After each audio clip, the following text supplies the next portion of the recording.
this guy's garage. Like and subscribe. So the motion as proposed by Mr. Barrett is defeated. We're still in committee business. I'm going to go to Ms. Khalid next. Go ahead, Ms. Khalid.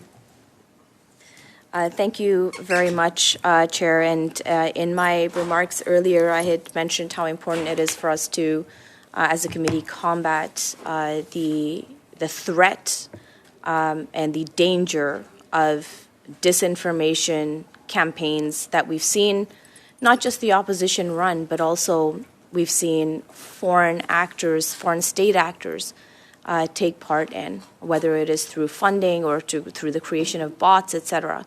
So I would propose a motion to add on to the very important study by Mr. Villemure on the state of disinformation in our country and what it means to all of us and our safety and security. So I would move that, pursuant to Standing Order 108-3H, the committee immediately expands its study on misinformation and disinformation while focusing on foreign interference and domestic deception to investigate A, the devastating impact of malicious, artificially generated online bots used by foreign and domestic actors. This includes Russia's propaganda machine to manipulate the public discourse and fake bot accounts claiming to have attended a rally held by the leader of the official opposition, Pierre Poilievre, on July 31st, 2024. B, Russian disinformation sites posting Canadian political content. C, recent reports suggesting India may be using social media bots to interfere and wage an information war against Canada to influence the upcoming Canadian elections.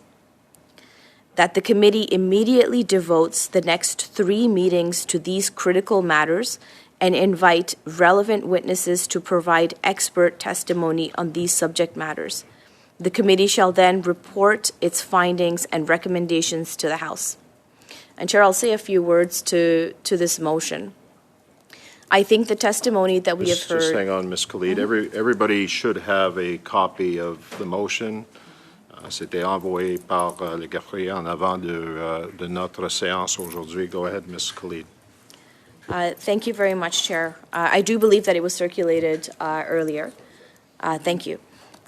So, as I was saying, through the study that we had initiated on social media and their practices with respect to privacy, with online safety and security, and then moving on to the misinformation and disinformation study, knowing and understanding how technologies can impact and sway public opinion, and having watched it in real time, whether it was, in 2016 through the Trump election or currently with Timber Trump, we're really trying very hard to ensure that Canada and Canadian democracy is protected. And I think that the overall study is very, very important in order for us to understand what the dangers are, to outline what our government can do to ensure that we are protecting and safeguarding not only Canadians individually, but our entire democratic institutions. Quite frankly, I have seen over the summer, as I outlined earlier, too many people making all kinds of outrageous claims that are absolute lies. And with the public influence that they are able to wield, it has negative connotations. And these media reports with respect to whether it is fake Russian bots being bought out by the Conservatives or other parties, or it's misinformation campaigns being paid for by the government of India, for example, as is alleged in news articles, or it's Russian misinformation sites that are being seized because of their disinformation being spread about Canadian politics. Chair, our democracy is under attack. And if we keep on squabbling amongst each other, we are going to lose the very essence of who we are as Canadians, and that is a democratic state. And I think that it is of the utmost importance for our committee to pick up this very important issue and say, you know what, let's put all of our partisan politics aside. Let's see how we can work together to ensure that disinformation does not become a tool for toppling down our beautiful democracy that is Canada. So, Chair, I'll park my comments there, and I'm hoping that members all across the aisle can support this because of the gravity of it and the importance of it with respect to maintaining our democratic values here in Canada. Thanks, Chair. Mr. Barrett, go ahead, please. Well, thanks very much, Chair. I want to share with the committee an example of real-life disinformation, and it's been propagated by Ms. Khalid and her colleagues. Disinformation while talking about disinformation. And so I'm going to share from a Canadian Press story from August 28th, 2024, and it deals exactly with some of the contents of the motion and what Ms. Khalid's been talking about before. And it reads, there is no evidence that indicates the federal Conservatives were behind a bot network on social media that praised a Pierre Poilievre rally, a new study has found. The Canadian Digital Media Research Network launched an investigation after hundreds of X accounts posted about the Conservative leader's July rally in Kirkland Lake, Ontario, all using the same language with phrases like buzzing with energy and as a Northern Ontarian. The fact that the posts were so similar immediately raised questions about who was behind the network of bots, with the NDP and Liberals pointing the fingers at Conservatives. The Conservative Party denied having any involvement. Results from the investigation were published on Wednesday. And I'll quote, despite this significant speculation-associated accusations, we find no evidence that indicates a political party or foreign entity employed this bot network for political purpose, said Angus Bridgman, director of the Media Ecosystem Observatory and a contributor of the report. Instead, the researchers said they believe it was an amateur experimenting with a bot pipeline by sourcing content from news stories, and the Poilievre event was caught in the mix. The rally had been reported on in mainstream media in the days leading up to the mass posts. This is not done with intent to manipulate, it's with intent to experiment, Bridgman said. Very few Canadians saw original bot posts, and the report said their impact was considered to be insignificant. But Bridgman said the narrative about bots was hijacked. The follow-up conversation about the post ended up getting millions of views on X and millions more through amplification by media, the report showed. Many of those posts attacked the Conservative Party and Poilievre for attempting to mislead Canadians about his popularity. Now, it says Liberal MP Mark Garretson, too, pointed the finger at the Tories, claiming without evidence that the Conservative Party of Canada purchased the bots on social media. Ultimately, nearly half of the Canadians who heard about the bots believed a political party was to blame, with a vast majority of them thinking it was the actions of the Conservatives. Bridgman described the political discourse around the bot campaign as toxic and said it should serve as a lesson for future Canadian elections. And this quote's really important here. The finger-pointing without evidence is actually quite destructive and leans into the hyper-partisan, hyper-polarized information ecosystem that we find ourselves in today in Canada, end quote. So here we have the Liberal MPs who are talking about disinformation actually propagating it. They actually spread disinformation. And the false claim that they made was disproven by experts. And it went on to say, the report says that it's only because of their disinformation campaign that the effect of these bots was amplified. Hook, line, and sinker. So Ms. Khalid said that she wants to put partisan politics aside, but they've put them in the shop window. They've put them to the forefront. We heard her say, quote, we're better than this. No, they're actually not. They're actually not. They actually are called out for spreading disinformation. And let me tell you, I have a few minor amendments to the motion, but we think that this is an excellent study. We think it's terrific. I think that there's some great witnesses who are listed in this Canadian Press report. And we think that the impact of foreign interference in our democracy is it's troubling. We think that irrespective of the country, any foreign meddling in our democracy is unacceptable. And that's why we've had to drag the Liberals kicking and screaming to implement legislation like Bill C-70. Foreign interference or a foreign agent registry, my goodness, it was worse than pulling teeth to try and get the Liberals to do it. And like many such cases, we needed the FBI. We needed the FBI to tell Canadians what these Liberals denied, and actually the public safety minister, a minister in the Trudeau's Liberal government, lied about Beijing-operated Chinese police stations in Canada. He lied about it. But the FBI, again, that's disinformation, Point of order, misinformation. Mr. Chair. Point of order. You can't say that a member has lied. You can't say that. I don't think he accused a member. Yes, I didn't. he did. No, I think he was just talking Doth in thou protest too much, Mr. Fisher? generalities. Okay, go ahead. You know the language you can use and not use. Absolutely. Go ahead, Mr.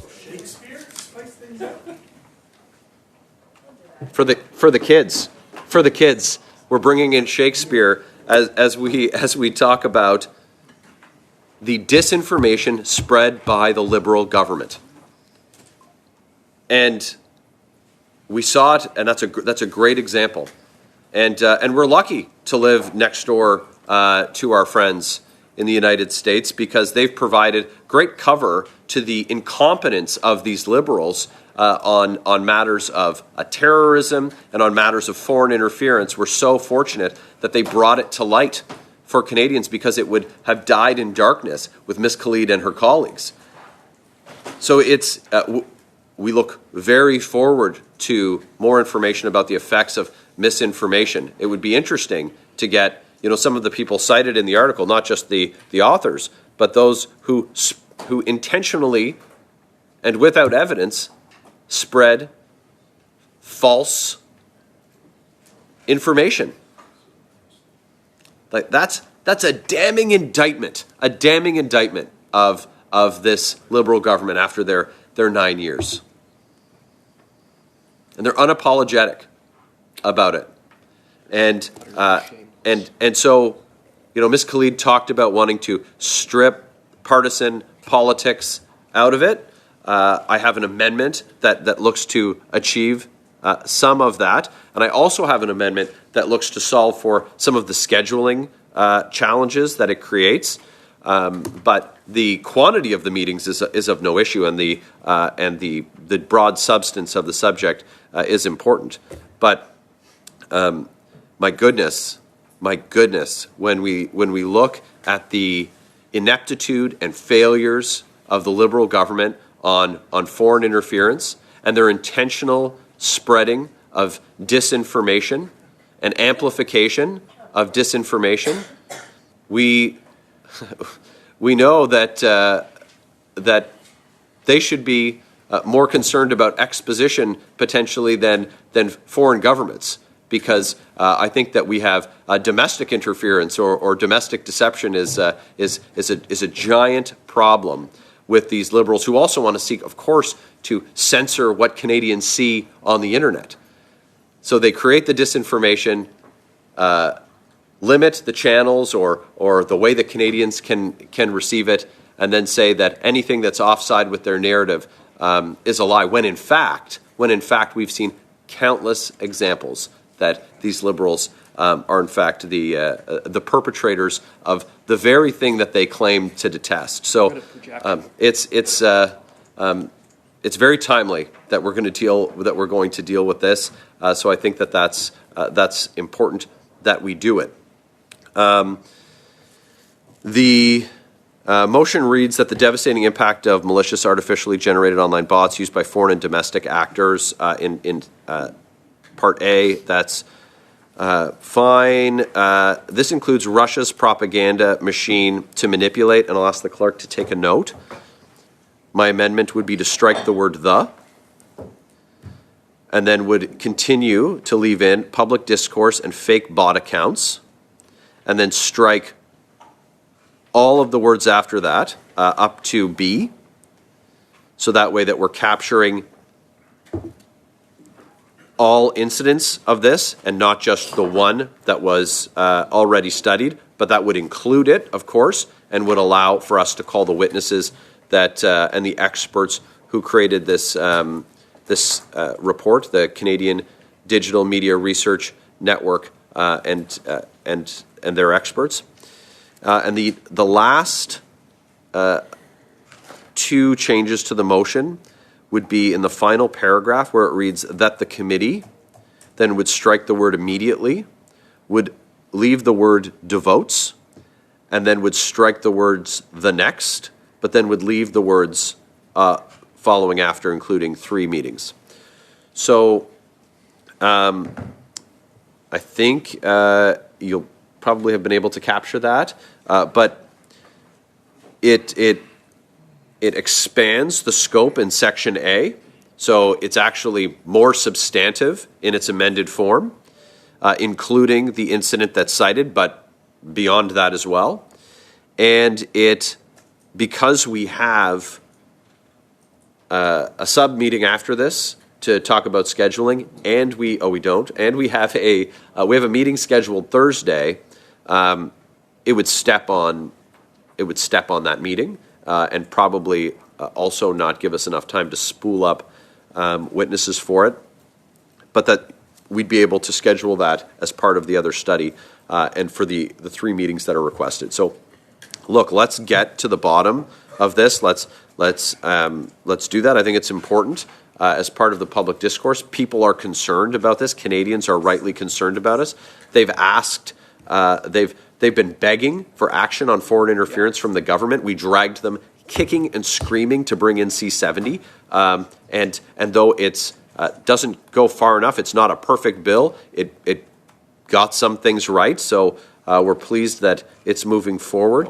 And indeed, no thanks to the Liberals. So let's do that. Let's have this conversation. And hopefully these amendments can be included so that we can get the speedy passage of it. And you'll note, Chair, that side conversations didn't require any Kleenexes over here.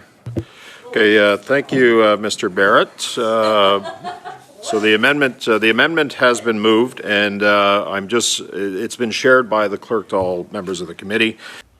Addition of the word electoral is important.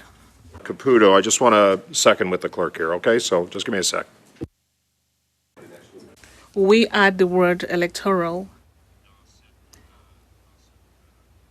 Where in this motion should that be added?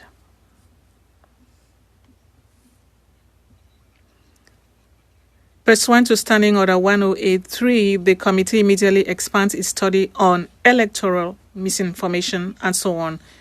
After the word disinformation, or before in English. So is that the amendment you're proposing? I'm proposing the amendment to Mr. Barrett. With Mr. Villemur's proposal to insert the word, or do we have an agreement on that, on his sub-amendment? I don't think it changes much. I think the intention is there. Huh? Okay, so on va accepter We will accept the sub-amendment. Go ahead. I don't want to confuse things. Okay. But I am concerned, based on some of the comments I received from people that were parked outside on Wellington Street, disinformation still about COVID, disinformation about the nature of government, conspiracy theory, outright delusion, political violence. So I worry that if we just say electoral, does that limit the scope? I don't want to limit it, because I do believe that a lot of the social upheaval that we've been witnessing kind of post-COVID comes from a bunch of different streams of wackiness that when balled up could lead to an electoral interference, but might not on the face value of it just be electoral interference. So, yeah, does this limit it through you, maybe Mr. Villemur, just to get the spirit of the amendment? Would this limit us from looking at ways in which other tangential conspiracies and disinformation also affect the electoral process?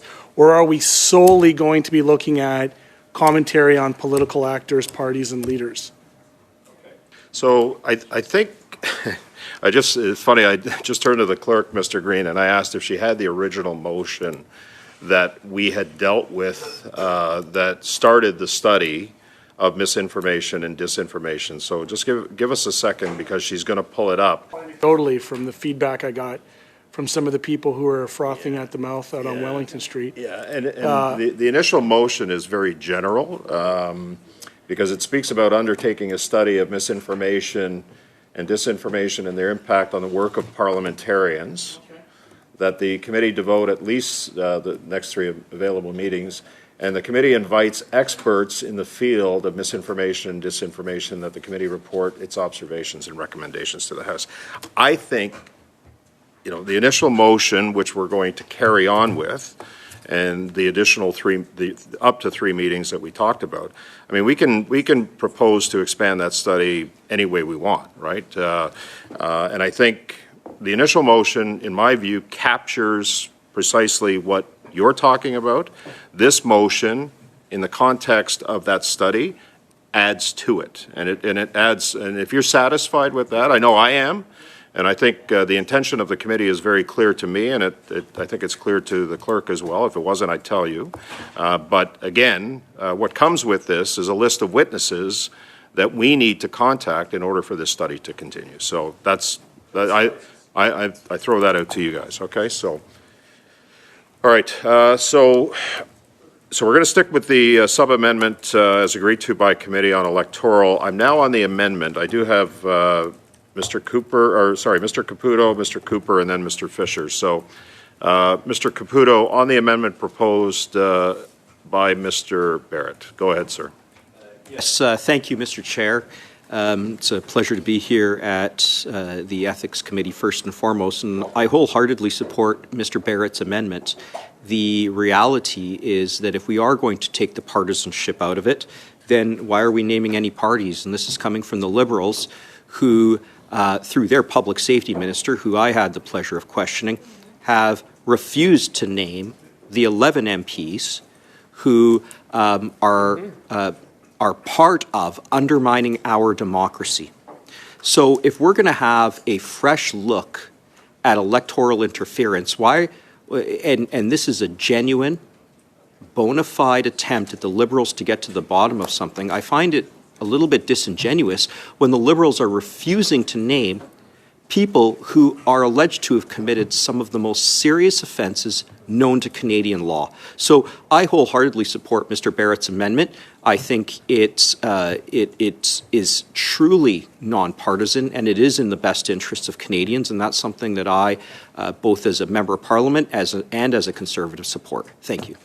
And then, of course, we have, as Mr. Caputo said, a Prime Minister who won't name the 11 compromised MPs. In fact, speaking of the Public Safety Minister, I was at the very committee Mr. Caputo was back in June when I asked Mr. LeBlanc, Minister LeBlanc, were any of those 11 MPs sitting in Justin Trudeau's cabinet? And he wouldn't answer. We don't know. We don't know. I think it's quite telling that the minister refused to answer. So, look, the bottom line is we'll support this motion. I support the amendment. I support the motion. But I will not stand and take lectures from the Liberals on matters of foreign interference, because I'll put our record of standing up to foreign interference any day against the record of their efforts to cover up sophisticated campaigns that benefited the Prime Minister and benefited the Liberal Party. Okay, thank you, Mr. Cooper. Mr. Fisher, on the amendment, please, go ahead. I was going to suggest a sub-amendment, but I get the sense that people are generally in support of moving forward on the motion, so I'll take my name off the list. Okay, so we're on the amendment. I didn't have you on the list on the amendment. Did you have Ms. Shanahan? But yeah, you can. Okay, go ahead, Ms. Shanahan. I'm sorry, I didn't see your hand. I didn't have you on my list. Go ahead. Yeah, Chair, just on the comments of my colleague, Mr. Cooper, methinks he does protest too much. Thank you, Ms. Shanahan. So we're on the amendment. I don't have any other speakers on the list. Do we have agreement on the amendment as proposed by Mr. Barrett? No? Okay, so we're going to call the vote on the amendment. Madam Clerk, go ahead, please, on the amendment.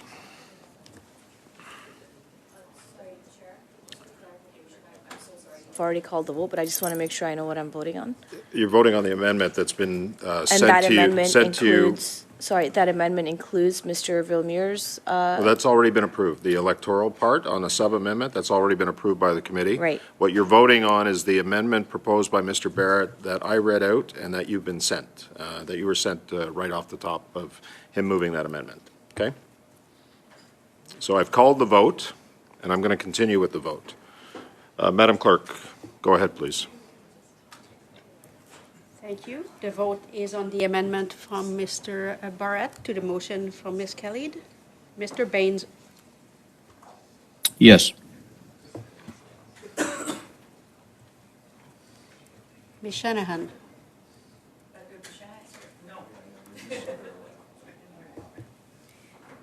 Mr. Fisher.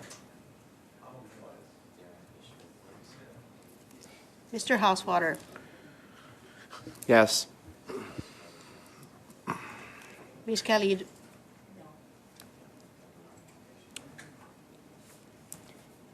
Mr. Barrett.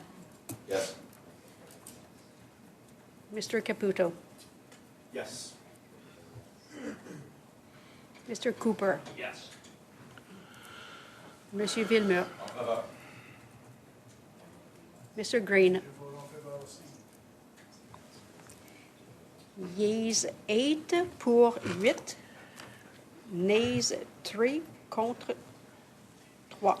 Okay, so the amendment does pass. I did have a list on the main motion, et cette liste, le premier nom sur la liste est Monsieur Villemure. Okay, so The first person on that list is Mr. Villemure. Nays 2. nays 2. Okay. So what was the We final? don't have- Yeah. We don't have 11 votes. The final vote, just for clarification, Madam Clerk, was Yeas 8 pour 8. Nays 2, non 2. okay. So the amendment, as I said, carries. I then had Mr. Caputo on the main motion. Sorry, I believe that, Mr. Barrett, do you want my time? Okay. Okay. Yeah, no, I think I said what I needed to say Okay, earlier. so I had Mr. Fisher. Any other speakers on the motion as amended? Okay? None? None. Do we have consensus on the motion as amended? We do? I'm seeing heads nod. Yes? Yes? Yes? The motion passes. Thank you.